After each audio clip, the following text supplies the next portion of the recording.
नमस्कार आचार्य जी। जी।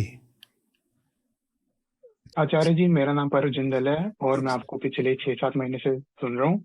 हम्म। आचार्य जी, मेरा प्रश्न ये है कि आज के सत्र में जैसा कि आपने बताया कि परंपरा और परमात्मा ये दोनों एक साथ नहीं चल सकते हैं। तो आचार्य जी, आज के युग में मॉडर्न वर्ल्ड में जो काफी सारे लोग हैं जो कि सनातन को मानते हैं और जो सनातन को फॉलो करना चाहते हैं। इसी बीच में हमारे बहुत सारे फेस्टिवल आते हैं जैसे कि होली, दिवाली, नवरात्रि। तो आचार्य जी, जब जब ये फेस्टिवल होते हैं तो हम काफी सारी चीजें फॉलो करते हैं कि जैसे नवरात्रि में पूजा करना, कंजक झीमना या फिर दिवाली के अंदर दिए जलाना।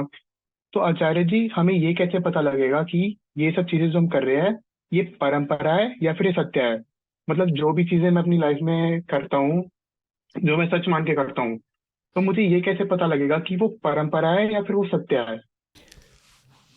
अरे छोटे, अभी दीपोत्सव में इतने विस्तार में समझाया था ना। सत्य की क्या पहचान होती है? सत्य अपने आप में कोई गुड़ घी बिस्किट तो होता नहीं। सत्य कोई वस्तु होता है, खाने पीने पहनने की चीज़ होता है। सत्य की पहचान ही क्या है? कैसे पहचानोगे सत्य आया? नेति नेति कहीं वेद बखाना। एक ही तरीका है ना सत्य के आने के प्रमाण जानने का। क्या? अपना अहंकार कम होता है। जो कुछ भी कर रहे हो देख लो कि उसमें मेरा अंधेरा मिटा क्या। अभी दिवाली पर जब चर्चा हो रही थी तो मैंने यही पूछा था। बाहर दिया जल रहा है, वो प्रतीक है अंधकार को पीछे धकेलने का। भीतर दिया जला क्या? अगर भीतर दिया जल रहा है तो सार्थकता है। और बाहर दिया जलाया ही इसीलिए जाता है ताकि याद आ जाए कि भीतर घुप अंधेरा है, उसको रोशन करना है। तमसो मां ज्योतिर्गमय, यही दिवाली है ना। तो जो कुछ भी कर रहे हो उसमें पूछो कि पात्र तो दिख गया, अब बताओ पात्र के अंदर क्या है। यह बहुत जरूरी है पूछना।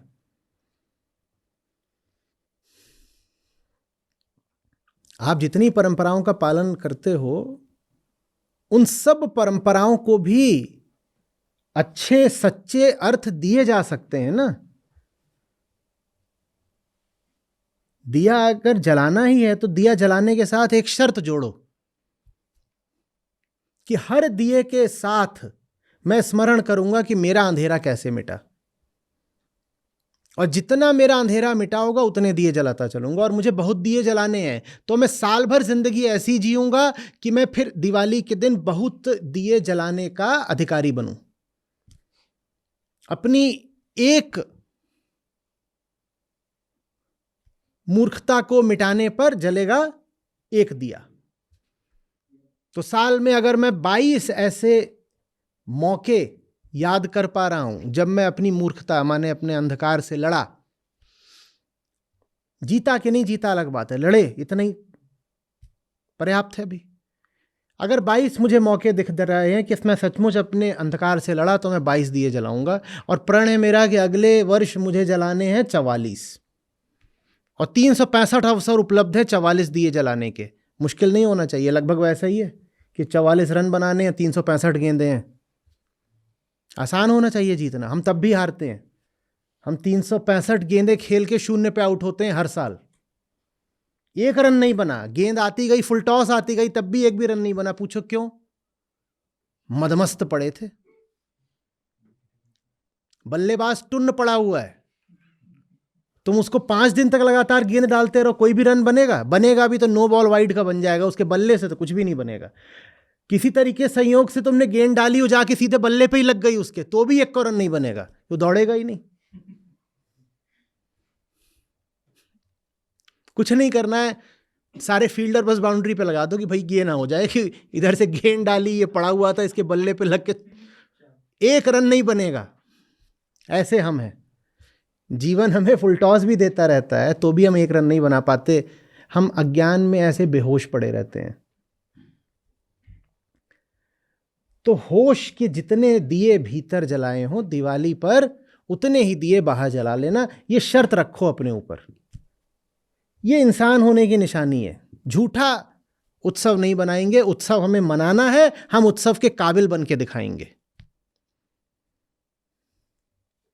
ठीक वैसे जैसे किसी छात्र ने साल भर मेहनत करी होती है और फिर एक दिन परिणाम घोषित होता है तो उस दिन वो उत्सव मनाता है ना। जो साल भर पढ़ा नहीं और परिणाम घोषित हुआ तो सब में शून्यम न बस्ती, शून्यम न बस्ती, कुछ नहीं है उसका, कहीं आधा नंबर भी नहीं आया है, ऊपर से लेके नीचे तक अंडे ही अंडे उछल रहे हैं। और वो कह रहा है पार्टी है आज तो। भाई जो टॉपर है वो पार्टी दे उत्सव के दिन, परिणाम घोषित होने के दिन तो शोभा देता है। तुम काहे की पार्टी दे रहे हो? तुमने क्या करा है कि तुम इतना उत्सव मना रहे हो? पहले साल भर उत्सव बनाने के लायक बनो, और जितनी काबिलियत है, जितना मूल्य चुकाया, उसी हिसाब से फिर सेलिब्रेशन, उत्सव हो। यही बात जितनी भी परंपराएं हैं आप सब पर लागू कर सकते हो, करनी चाहिए। नहीं लागू करेंगे तो हमारी सब परंपराएं और खोखली होती चली जाएंगी, और जो विशेषकर नई पीढ़ी है वो उनसे एकदम दूर होती जाएगी। हो ही गई है, जानते ही हो।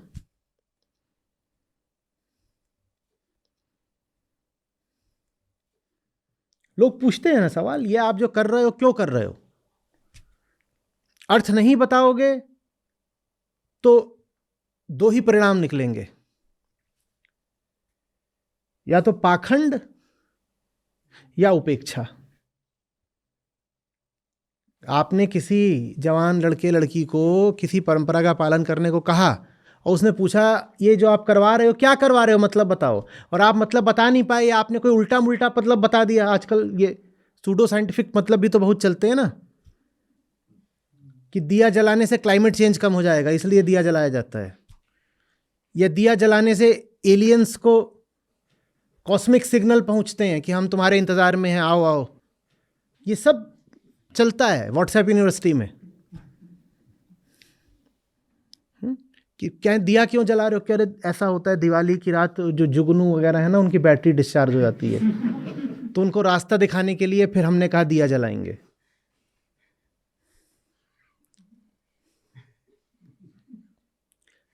तो कोई पढ़ा लिखा जवान आदमी तुम उससे ये बात करोगे तो उसके फिर दो ही उत्तर आएंगे, या तो आपने जो बोला वो उसकी उपेक्षा कर देगा, वो परंपरा से ही नाता तोड़ लेगा, या अगर उसने आपकी बात मान ली और परंपरा का पालन करा तो पाखंडी हो जाएगा।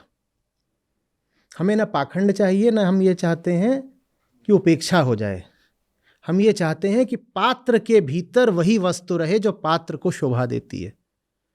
पात्र का नाम है अगर सत्य पात्र, तो उसके भीतर सत्य होना चाहिए। परंपरा के भीतर परम होना चाहिए। परम माने सत्य, परम माने जो सबसे ऊंचा है। हर परंपरा के भीतर परम होना चाहिए। हर परंपरा को ठोक बचा करके जांचो कि इसमें परम है कि नहीं, और पाओ कि परम नहीं है तो उसमें परम को प्रवेश कराओ। और अगर परंपरा ऐसी है कि उसमें परम प्रवेश कर ही नहीं सकता तो उस परंपरा को त्याग दो। और नई परंपराओं का भी तो सृजन करा जा सकता है ना, करो ना। पुरानी जिन परंपराओं को पुनर्जीवित कर सकते हो उन्हें करो, जिनको त्यागने की आवश्यकता है उनको त्यागो। और आज के काल अनुसार, युग धर्म अनुसार नई परंपराओं का भी सृजन करा जा सकता है, करो।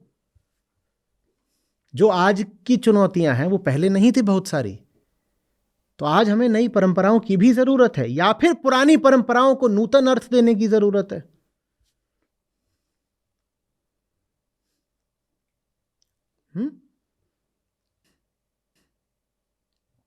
आचार्य जी, मेरा प्रश्न ये है कि क्योंकि बहुत समय से आपके साथ जुड़ी हूँ, तो बहुत चीजें तो समझ आ रही हैं और किस तरीके से परंपराएं चली आ रही हैं पर खोखली हो गई हैं, और कैसे उनमें एक एसेंस जो हमें ढूंढना है और उससे कनेक्टेड रहना है, तो कॉन्स्टेंटली कोशिश तो करते हैं।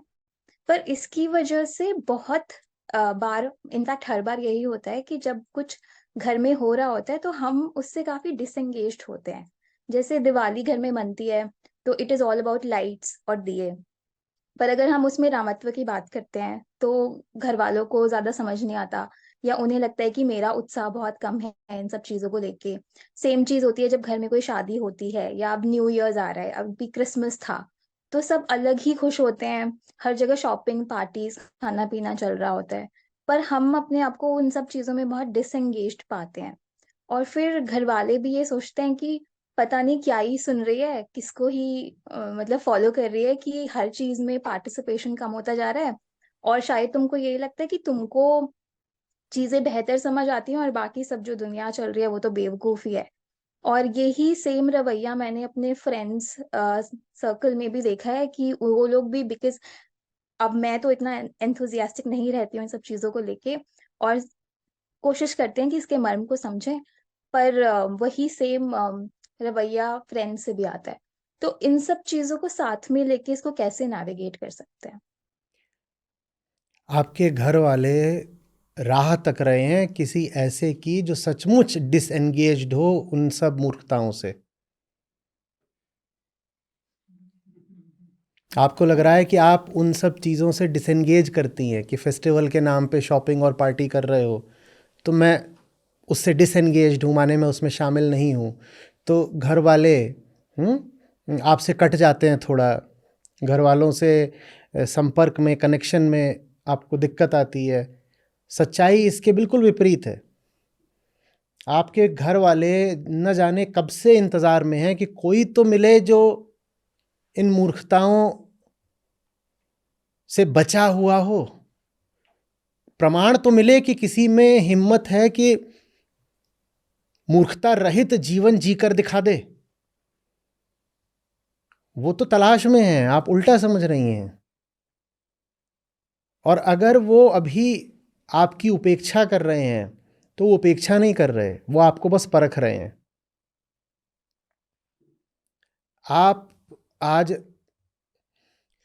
कितने हजार लोग गीता में साथ आ गए हो और इतनी छोटी सी अवधि में आप आज लाखों लोग हर रोज़ वो सब वीडियोस देख रहे हो। कुल हमारी कितनी किताबें अब तक मुद्रित हो चुकी हैं, वो संख्या भी अब लाखों में जा रही है, कई लाख।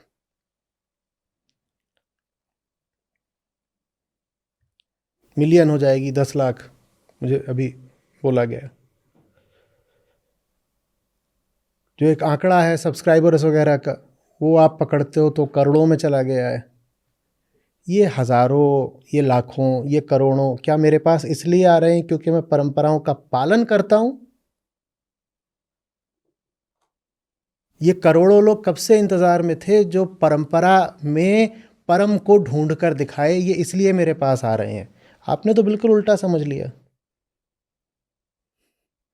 और अगर मैं भी इन्हीं की तरह परंपरावादी होता, पुरानी रवायतों का अंधानुकरण कर रहा होता, तो ये मेरे पास आते क्या कभी?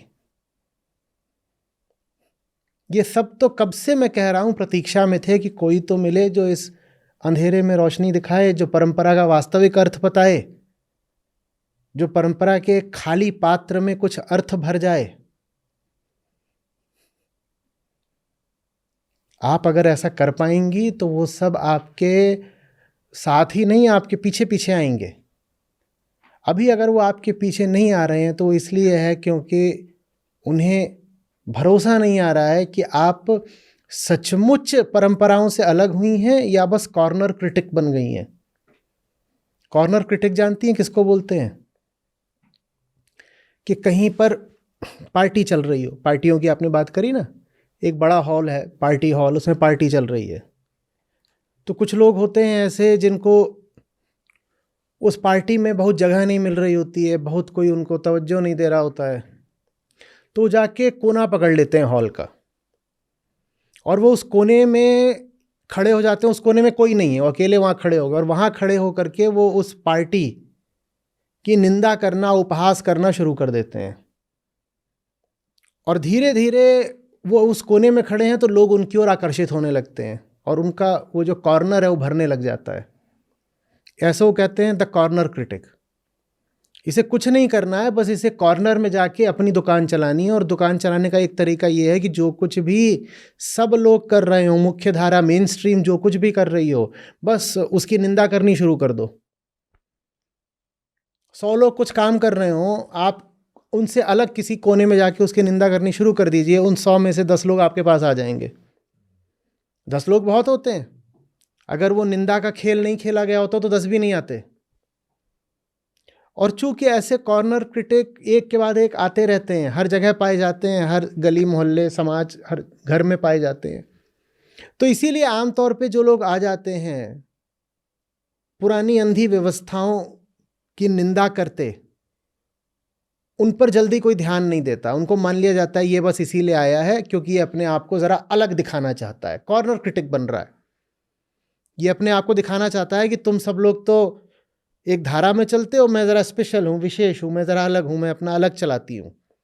तो फिर ऐसों की और उपेक्षा की जाती है, और जब उपेक्षा की जाती है तो टूट जाते हैं, क्योंकि वो उस कॉर्नर में, उस कोने में जाकर के खड़े इसीलिए हुए थे ताकि उनको वहाँ थोड़ा लोगों का ध्यान मिले, अटेंशन मिले, लोगों की वाहवाही मिले, प्रशंसा मिले।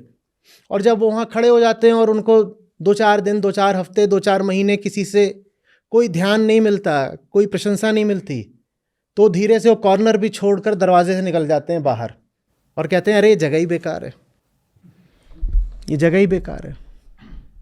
बिरले होते हैं जो बाहर भी नहीं निकलते लेकिन घुटने भी नहीं टेकते। बाहर निकलने का मतलब है कि पलायन कर गए, बोले नहीं, जगत है, पलायन कहाँ करेंगे, यहीं रहेंगे और यहीं सत्य की ध्वजा फहराएंगे, और कोई आए ना आए हमें अपना काम करना, निष्काम निष्काम अपना काम करेंगे।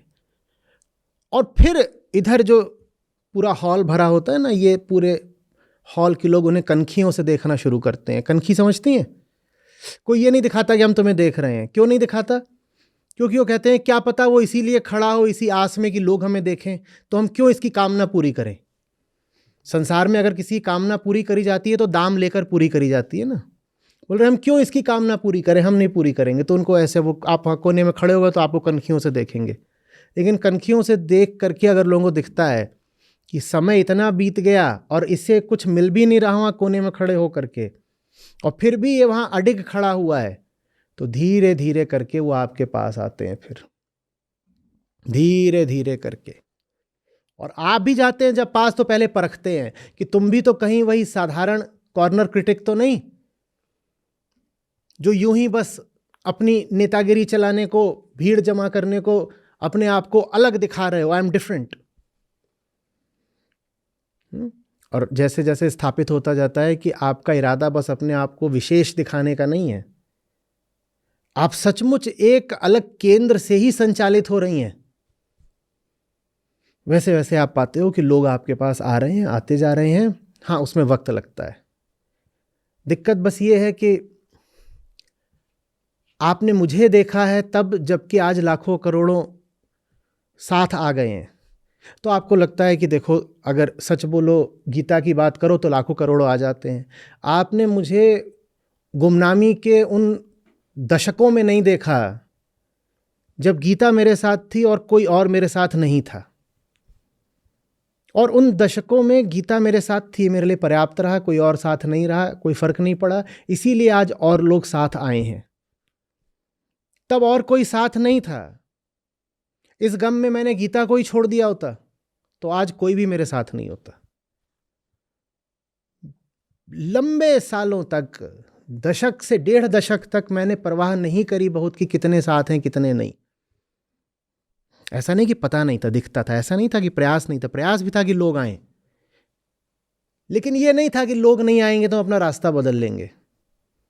हमें पता था हमारा रास्ता में मिल गया, ये तो नहीं बदलेगा। हाँ, कोशिश है कि लोग आ जाएं, आ गए तो बहुत अच्छी बात है, नहीं आए तो भी रास्ता तो यही रहेगा। बस ये थी।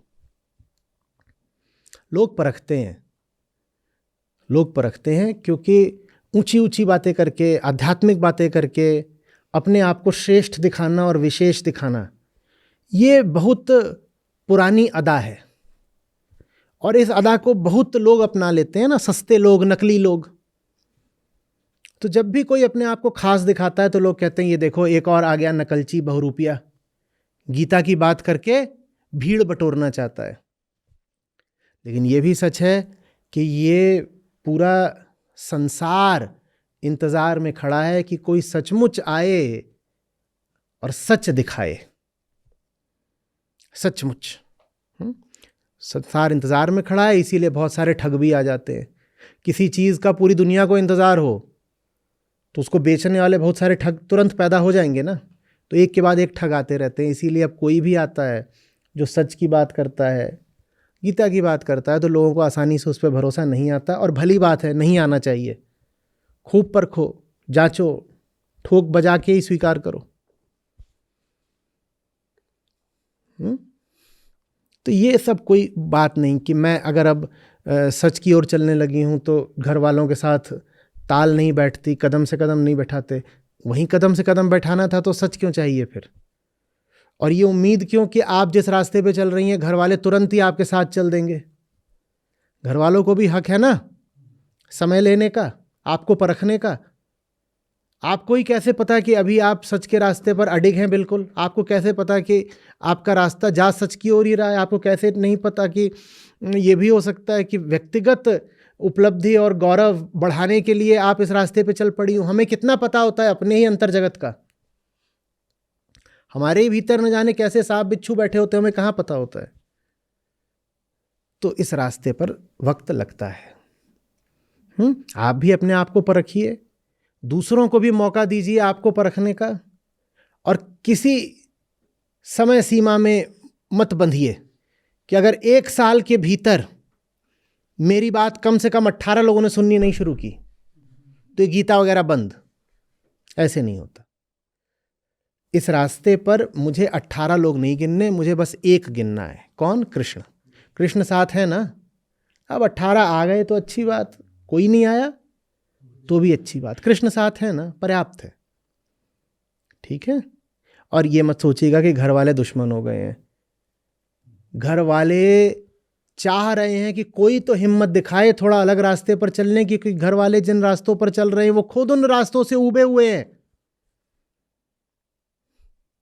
और दिल ही दिल में वो बहुत सम्मान करेंगे आपका अगर आप एक अलग रास्ते पे चल के दिखा पाए। बस वो मुंह से अभिव्यक्त नहीं करेंगे। मैंने कहा ना, दुनिया दाम पर चलती है। यहाँ कोई अगर किसी को सम्मान देता है तो दाम लेकर देता है।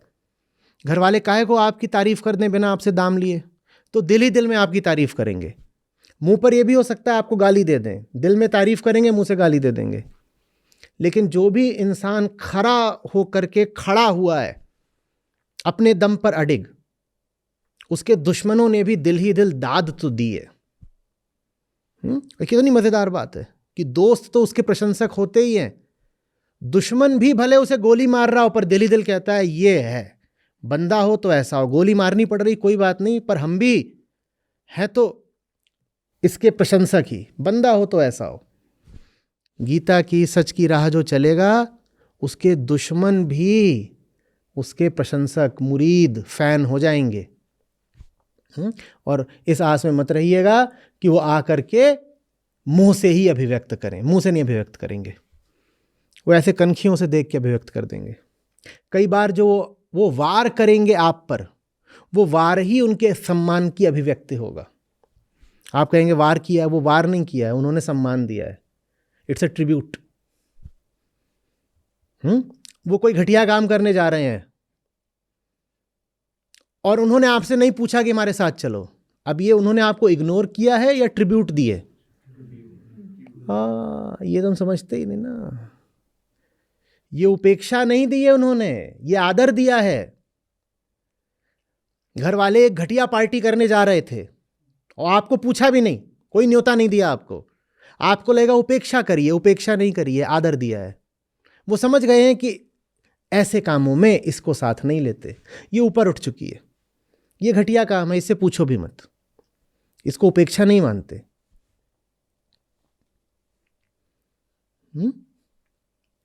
तो कृष्ण साथ हैं, इतना पर्याप्त है। बाकी कौन आया कौन नहीं ये छोड़ दीजिए, आ जाएंगे। ज्यादातर यही होता है कि सब रोगी हैं, सब दुखी हैं, और अगर उन्हें कहीं दिख जाता है कि सचमुच इलाज हो रहा है तो फिर आते हैं, और जत्थे के जत्थे आते हैं, भीड़ों के रेले आते हैं। पर वक्त लगता है। आप वक्त गिनिए भी मत, आप निष्काम भाव से अपना काम करिए।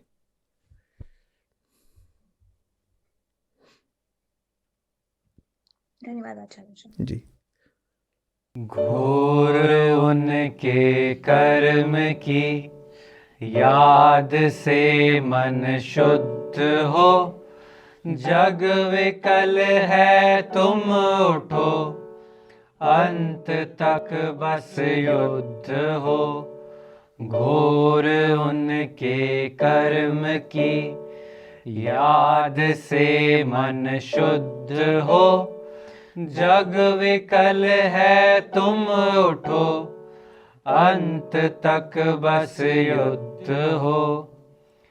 पार्थ मुझे कुछ दे नहीं सकता ये संसार है, निष्काम लेकिन कर्म मेरा सहज ही लगातार है। पार्थ मुझे कुछ दे नहीं सकता ये संसार है, निष्काम लेकिन कर्म मेरा सहज ही लगातार है।